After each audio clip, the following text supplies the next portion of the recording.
my name's Dr Craig Mallorie. I'm here today to talk to you about what to do after you've had a dental implant procedure. So, whilst you're still numb, you need to be careful of hot food and drinks. You don't want to burn your lip or cheek and add to your discomfort. I suggest to my patients that they take an ibuprofen, which is an anti-inflammatory medication, after the procedure whilst they're still numb. That way it has time to get into the blood system and be effective by the time the numbness is wearing off.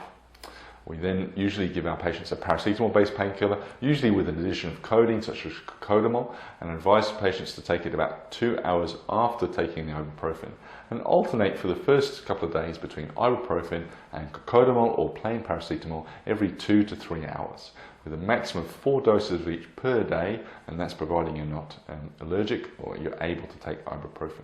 But that works very well at keeping patients very, very comfortable.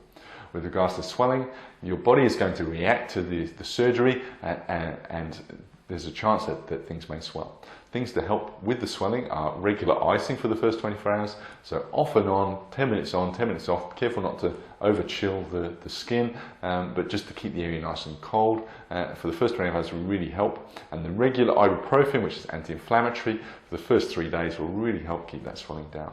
Try and limit your physical activity for the first 24-48 hours, because when we are physically active, it raises your blood pressure, raises your heart rate, and it's going to increase the blood supply to the area and ultimately increase the swelling and maybe the throbbing of any discomfort. Usually we place stitches during a dental implant procedure, and it's important that you stay away from those stitches with your tongue. Don't pull on the stitches and don't cut the stitches. Just really leave them alone, because they're there to do a job to hold the gum tight around the dental implant and improve your healing. If you have any bleeding from the area, we give our patients sterile packs of gauze, and you roll it up into a little ball, place it over the area and gently press on it for about 30 minutes and then take that out, and that should stop any bleeding from the area.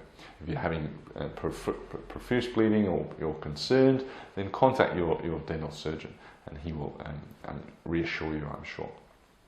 I also like my patients to keep the areas really nice and clean by doing a mouth rinsing routine.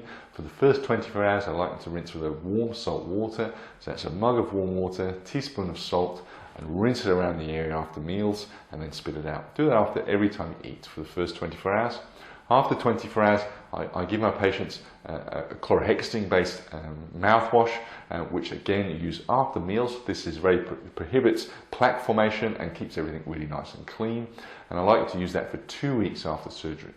And we'll issue that after your surgery, or hopefully your dental surgeon has done that. I don't like my patients to clean the areas with a toothbrush for the first 2 weeks because that can damage or traumatize the gum in the area. So we like you to avoid that area with the brushing, and the mouthwash will help keep everything nice and clean in that area. And then after 2 weeks, if everything's looking good, then you can recommence your oral hygiene routine. So I hope that video has been helpful, and thank you for listening.